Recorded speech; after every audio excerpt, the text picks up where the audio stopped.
E aí, gente, olha, Salmos 28. Eu lendo Salmos 28, né, e vendo, né, toda a dinâmica do texto. E aí eu pensando, né, eu aqui analisando, né, rapaz, muita gente, né, realmente pensa, né, da forma como o rei Davi desenvolveu, né, pensou, via, né, toda aquela situação, né, muita pressão, muita dificuldade, sabe, muita coisa em sua volta, né, o pressionando, né? Mas ele tinha ele de certa forma ele tinha algo e que é aquilo que nós também devemos buscar. Ele sabia que Deus poderia ajudá-lo, ele sabia que Deus poderia, né, assisti-lo. E aí interessante é quando ele fala, né? Ele fala sempre de inimigos, de adversários, né? Ele fala sempre de ímpios. E aí a gente precisa entender que realmente, né? Às vezes as pessoas pensam assim que Deus trata todo mundo igual. Não, todo mundo é filho de Deus. Opa, peraí, vamos entender o contexto bíblico. Porque para eu falar, por exemplo, eu não vou dizer que a pessoa, tipo, não, ela não é filha de Deus. Agora, quando eu digo que sou, eu tenho que saber qual é a base, entendeu? Que me dá sustentação para eu dizer que eu sou. Porque se eu só dizer de boca, muitas vezes eu estou dizendo apenas para me contrapor, né, a alguém que de repente fala e tem convicção. Porque muitas vezes a gente considera assim, não, Deus sabe, não, Deus sabe. Mas é como Jesus disse, ó, se você me ama, você guarda o meu mandamento.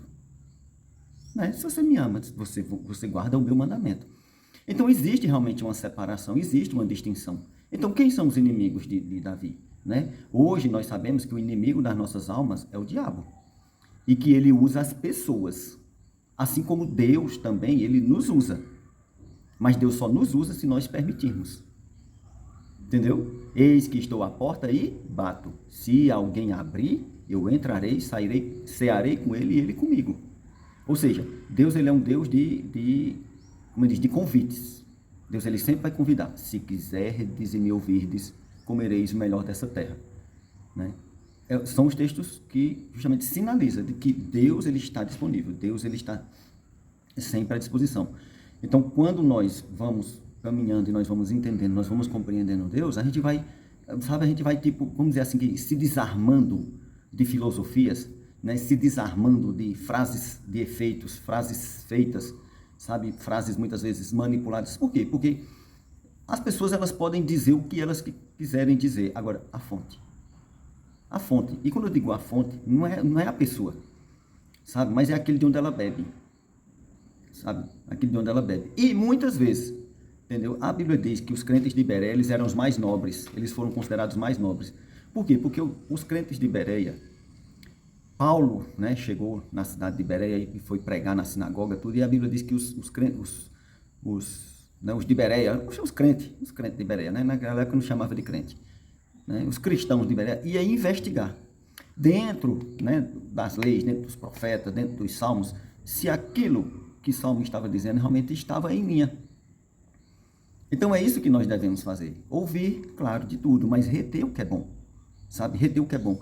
E algo que é assim, as pessoas elas muitas vezes elas não gostam de ser confrontadas, sabe, com aquilo que elas não conhecem, com aquilo que elas não dominam, né, com aquilo que elas não têm conhecimento. Aí elas ficam reproduzindo recortes daquilo que elas ouvem, daquilo que elas entendem, né? E aquilo ali é a verdade dela. E aí diz, não, Deus sabe. Não, Deus sabe. Sim, Deus sabe. Deus colocou a eternidade no coração do homem, para quem o buscando não conheça na sua totalidade. Então, ou seja, nós devemos justamente buscar a Deus. Nós devemos justamente nos aperfeiçoar. Olha, a salvação é algo muito sério, a salvação é algo muito precioso. Não é? Se nós tomarmos por referência, só se nós tomarmos por referência aqui, o filme de Mel Gibson, que retratou a crucificação de Cristo, e você vê todo aquele sofrimento, todo aquele flagelo, todas aquelas agressões, né? E por fim, a cruz que Cristo suportou, nós valorizaríamos mais, né? Quando se trata de salvação, porque Deus não enviou Jesus ao mundo, Jesus não passou o que passou, sabe, para que apenas, segundo o meu querer, segundo a minha vontade, no dia que eu quiser, no dia que, sabe, ou se Deus quiser me salvar, Deus me salva. Salvação é muito sério, né? Por quê? Porque muita gente, né, quer proximidade com o céu, mas não quer nem ouvir, né, sobre o inferno. E não há necessidade realmente aqui de nós fazermos o discurso, né, do que seria o diabo e suas obras, né, e para onde ele irá morar. Até porque o inferno foi criado para o diabo e seus anjos. Agora, claro, levantou-se, vamos assim dizer, uma guerra espiritual, e que o pagamento pela sua remissão e a minha remissão foi o sangue de um justo. E aí na terra, como não tinha um justo sequer, aí Deus enviou quem? Seu próprio filho, que morreu no seu e no meu lugar, sem pecado algum, assumiu o seu e o meu pecado, né, para que justamente nós desfrutássemos, né, do que é a salvação de Deus. E aí as pessoas botam, né, aquilo que é divino, como eu até já falei uma vez aqui, coloca aquilo que é divino no mesmo balaio daquilo que é banal, no mesmo balaio daquilo que é trivial.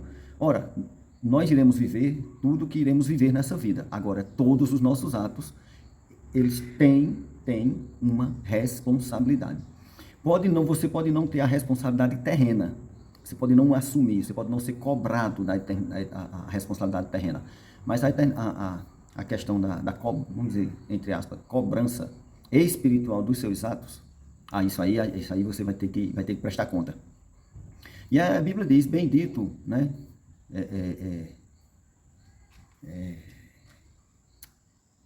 né, bendito, né, como dizer, amados do meu Senhor, é um texto bíblico, né? Aqui está, né, o que está preparado para vocês muito antes da fundação do mundo, ou seja, né, a questão da glória de Deus, a questão do céu. E um outro lado, afastai-vos de mim, vós que praticais a iniquidade. Ora, peraí, quem praticou a iniquidade? Né, e quem andou em santidade? É possível? Os homens naturais, eles consideram que não, que todo mundo é pecador, eles consideram que todo mundo está no mesmo balaio, não é? Aí outros, de repente, aí muda o discurso, que considera muitas vezes que Deus vai salvar todo mundo, porque Deus ele é muito bom, né? E ele vai botar todo mundo no mesmo balaio. Aí assim, se nós, naturalmente falando, né, quando queremos agir num ato de bondade, nós fazemos o critério daquilo que é uma proporção de quem vai ganhar o quê? Isso por quê? Porque o nosso amor, a nossa generosidade, ela é baseada no egoísmo. Né? Então nós não conseguimos ser como Cristo, né, nos ensinou muitas vezes, né? Tem uma passagem bíblica que Cristo, né, falou que né, uma pessoa, né, um dono vamos chamar um dono de uma roça, né, um dono de uma fazenda, queria trabalhadores para a sua fazenda. E aí ele chegou às 9 horas da manhã, por exemplo, eu sei, amigo, tu não foi trabalhar? Ele disse, não arrumei trabalho, só foi para a minha roça. Aí chegou meio-dia, chegou para outra, ei, amigo, gente, vocês aqui no meio da praça? Não encontramos trabalho, vai para a minha roça. Como se fosse assim, eu vou pagar R$100 por dia. E aí diz que quando chegou 4 horas, aí ele contratou mais um. Viu lá o cara lá, disse, não, rapaz, vou só para a minha roça. Na hora quando foi pagar os R$100 ao primeiro. Só que ele começou pelo último. Na verdade, ele começou pelo último e deu R$100. Aí o primeiro disse, opa, gente, se o último que chegou agora trabalhou 1 hora, ele ganhou 100, eu vou ganhar no mínimo aqui uns R$1.000. E aí quando chegou no primeiro que foi chamado para trabalhar, ele deu os R$100 dele. Ele disse, rapaz, eu aguentei o sol do dia todinho, eu trabalhei o dia todinho, para você vir me dar R$100, aquilo lá ele só trabalhou 1 hora, ganhou R$100. Eu lhe contratei por quanto? Ele disse, por R$100, pronto, eu estou lhe dando o que eu lhe contratei. Aquele lá, entendeu, o que eu contratei, eu quero dar R$100 a ele.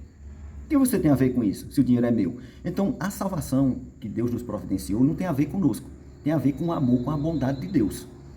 Entendeu? Então nós temos que buscar conhecer qual é a boa, agradável e perfeita vontade de Deus. Por quê? Porque tudo aquilo que nós esperamos, tudo aquilo que nós almejamos em Deus está dentro da sua boa, agradável e perfeita vontade.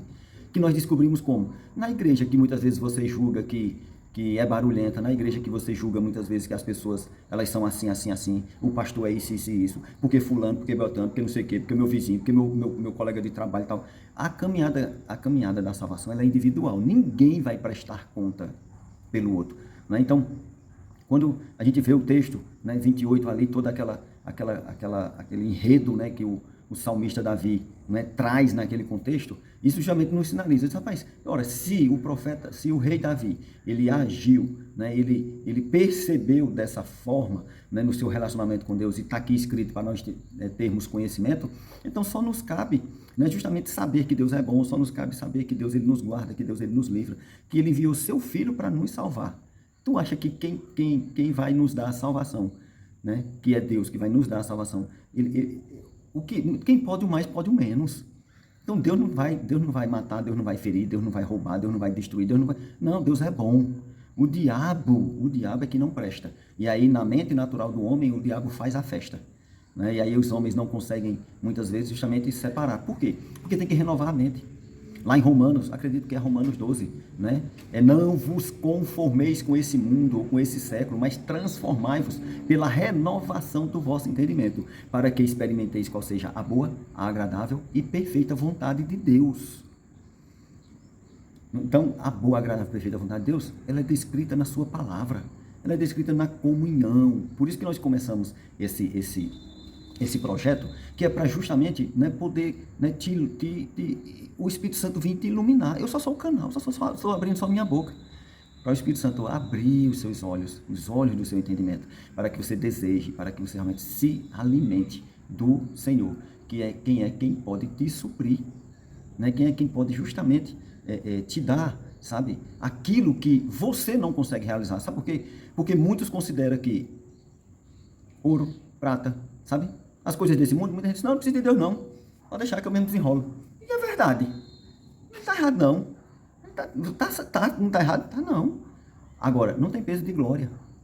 Está entendendo? Que adianta o mundo ganhar o mundo inteiro e perder a sua alma? Então, aquele que vive pela espada, morre pela espada. Aquele que vive pelo dinheiro, morre pelo dinheiro. Aquele que vive pela vaidade dessa vida, vai morrer pela vaidade da vida. Entendeu? Agora, aqueles que vivem para o Senhor, aí a Bíblia promete, a Bíblia garante, a Bíblia assegura uma ressurreição, uma eternidade com Deus. E é isso que o cristão deve buscar. E é isso que eu busco, é isso que eu acredito. Por mais que você diga, mas eu não acredito. Sim, certo, tá bom. Entendeu? Certo. Porque eu creio no que eu creio. Tá bom? Esse é o seu canal. Se me ouvir, para destravar a tua vida, para impulsionar a tua vida. Se quiserdes e me ouvirdes, comereis o melhor dessa terra. Curte, comenta, compartilha e tamo junto nessa jornada até, entendeu, a volta de Cristo. Deus abençoe vocês. Menina Thalita, hoje tá aqui com meu pai. Hoje, gente, eu tô muito feliz, vocês estão aqui. Me dá um like, por favor. Se inscreve no canal, ativa o sininho, as notificações. Tchauzinho!